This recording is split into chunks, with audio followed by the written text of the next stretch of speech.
Sa atin naman balitang sports, hindi pa man nagsisimula ang training camp ng Los Angeles Lakers, mas naging maaga na ang practice session ng mag-amang LeBron at Bronny James. Kasama rin ang dalawang ilan pang mga players ng team kaugnay sa tinaguriang voluntary off-season workouts.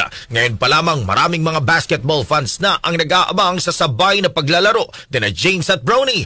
Makasaysayan ito dahil wala pang mag-ama na naglaro sa NBA ng sabay at sa iisang team lamang. Sa ginanap na pre-season press conference, inamin ng coaching staff at team manager na maging sila ay excited na sa team up ng mag-amang James.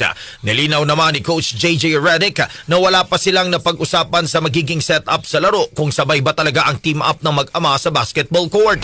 Si Bronny na kinuha ng Lakers bilang second round draft pick ay mag-20 years old na sa susunod na buwan, habang ang kanyang sikat na ama at hari ng career points sa NBA na si LeBron James ay mag-40 years old na sa buwan ng Disyembre. Samantala sa darating na October 22 ang opening ng bagong season ng NBA.